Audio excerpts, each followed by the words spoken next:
E em relação, por exemplo, à campanha que está havendo, algum movimento, uma articulação para uma anistia dessa turma, desse pessoal que está... Eu acho que ainda é muito cedo para falar em anistia, na medida em que nem os réus todos que estão sendo denunciados foram julgados. Então, claro, o presidente tem competência constitucional para indultar, o Congresso tem competência para anistiar, aí vai variar, né, de acordo com a intenção e a vontade de cada poder. Existe dentro de um Estado de Direito o sistema dos freios e contrapesos, não é? O checks and balances que a gente herdou da tradição norte-americana, onde um poder controla e freia os abusos do outro. Assim é que a democracia funciona bem. É claro que o judiciário não pode anistiar ninguém. Um presidente poderia indultar, um Congresso eventualmente poderia anistiar, mas a meu ver, eu ainda acho muito cedo para que isso seja cogitado, na medida em que nem todos os réus chegaram a ser julgados. Então, é preciso que haja realmente uma visão geral do conjunto dos atos que foram perpetrados no 8 de janeiro e agora que estão vindo a lume, para que futuramente possa se discutir qualquer tipo de exoneração de culpabilidade. Porque o que a gente está percebendo seria uma anistia prévia, né? É estranho anistiar alguém salvo-conduto aí. Anistiar alguém que não foi nem condenado. Não faz sentido. Não é? Indultar alguém que não tem uma condenação, não é? Dentro da ótica jurídica é estranho. Ainda tratando dessa questão da anistia, por exemplo, o senhor acha que o anistiar hoje seria como foi feito em 79, quando o país teve promulgado uma lei de anistia?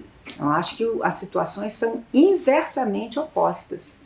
Naquela época se buscava a redemocratização do país, não é? E infelizmente a anistia geral, ampla e restrita foi o preço pago pelo Estado daquela década, né, para que a transição pudesse ser feita sem maiores, vamos dizer assim, sem maiores agruras, né?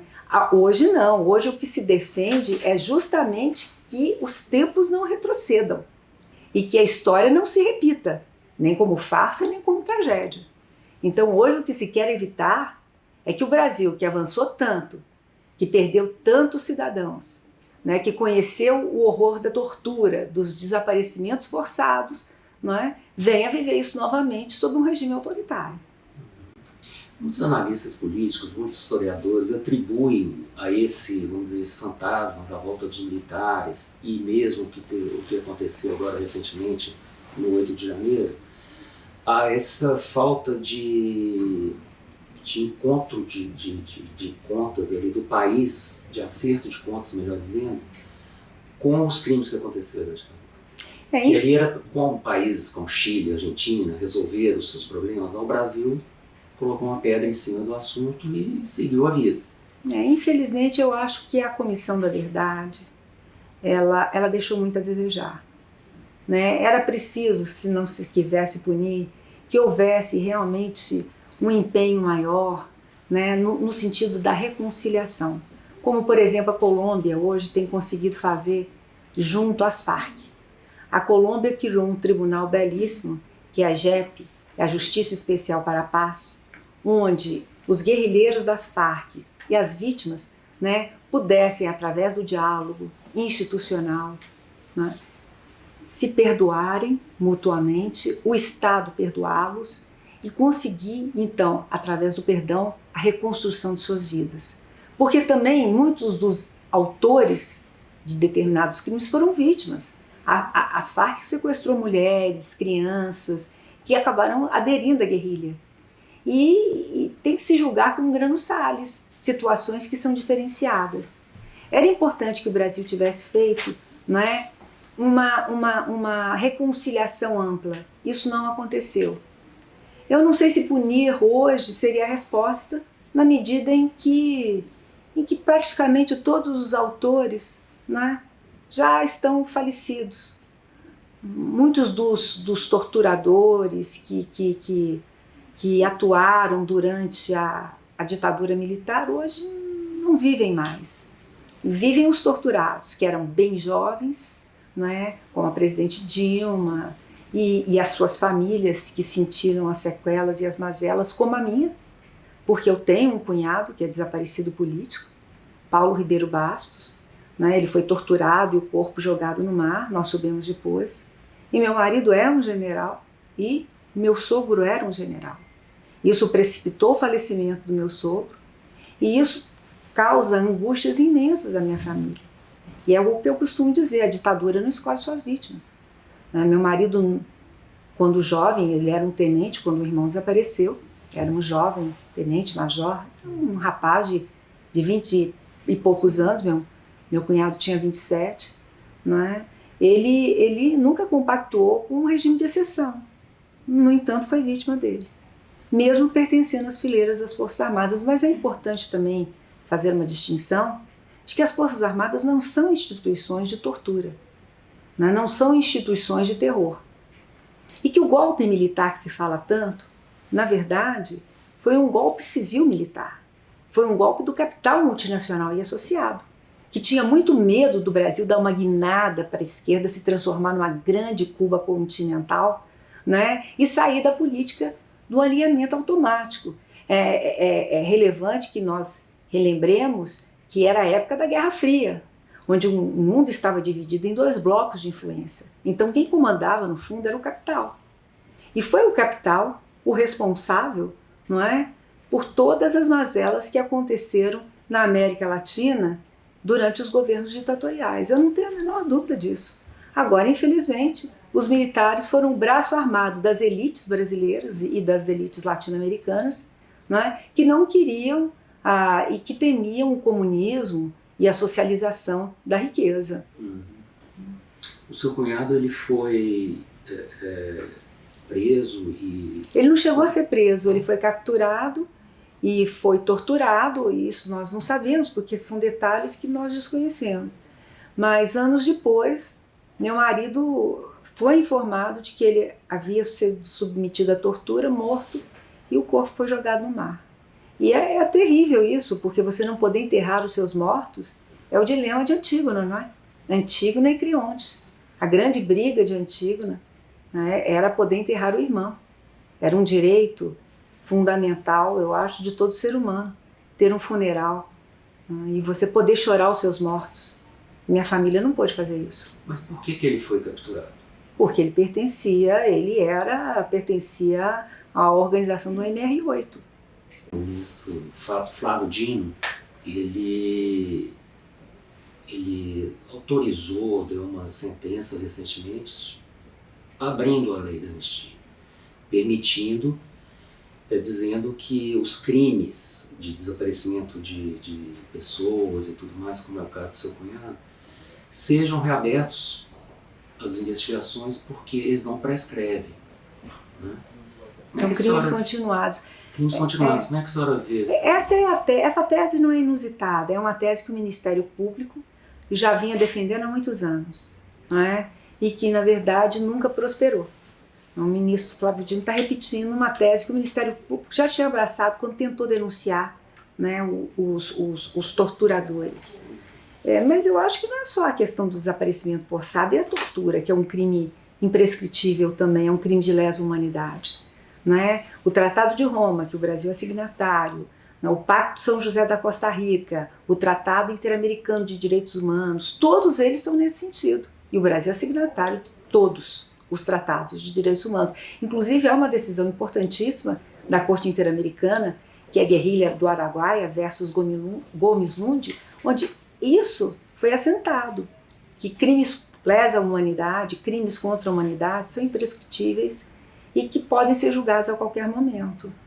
Mas é como eu disse, hoje os autores, os criminosos, praticamente não vivem mais. Como é que vai se julgar, por exemplo, os torturadores da ditadura varguista?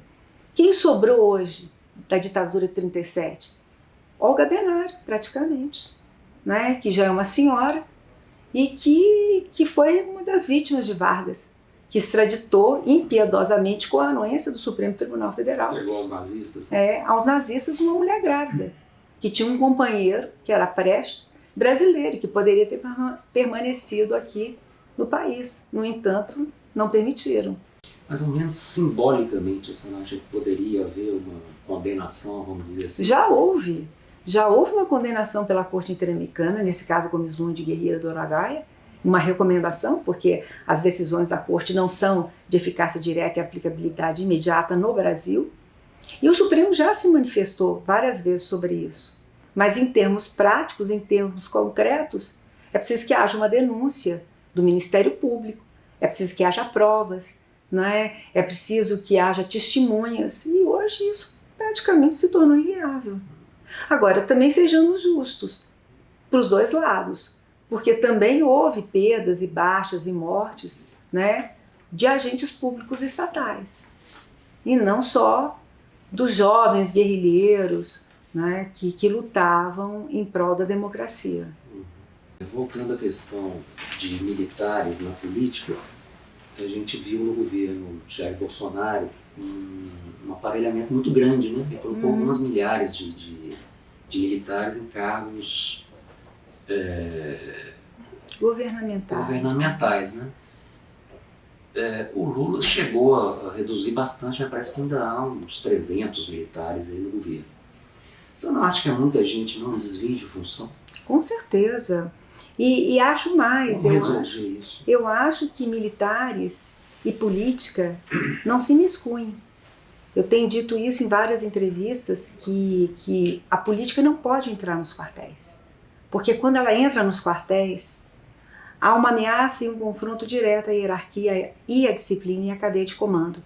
Os militares, porque são investidos no monopólio da força legítima do Estado, são investidos das armas do Estado pelo Estado, né? Eles se submetem àquilo que nós chamamos de relações especiais de sujeição. Eles não podem se sindicalizar, eles não podem fazer greves, eles não podem se filiar a agremiações políticas partidárias enquanto estiverem na ativa, não podem falar livremente aquilo que pensam, têm que pedir autorização ao comando. Então, há uma série de constrições às suas liberdades e aos seus direitos civis. É fato.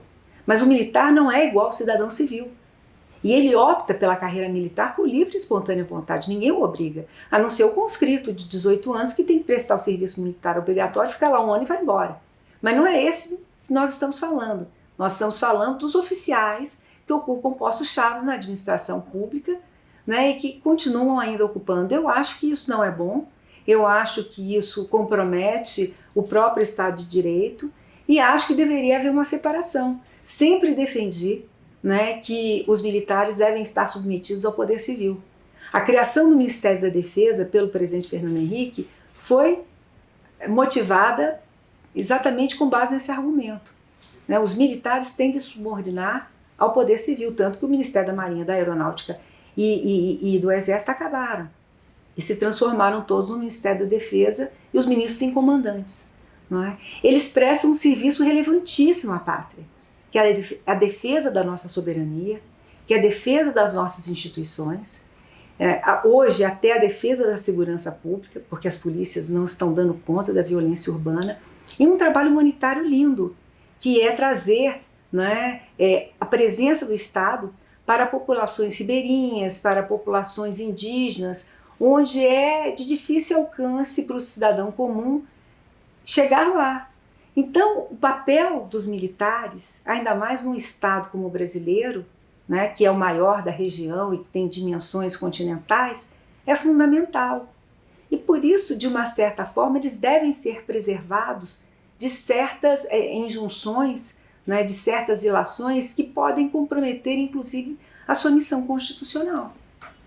No caso específico desses oficiais envolvidos nessa trama golpista, onde é que a coisa se perdeu? Assim, porque são oficiais que foram preparados pelo Estado, estudaram, se formaram. O que levou a esse desvirtuamento, assim, de repente, se voltarem contra a democracia, se voltarem contra Eu o acho Estado? que não é nem só dos militares, eu diria da sociedade civil como um todo, que está completamente dividida. Veja bem, quem quebrou o relógio no Palácio do Planalto era um trabalhador.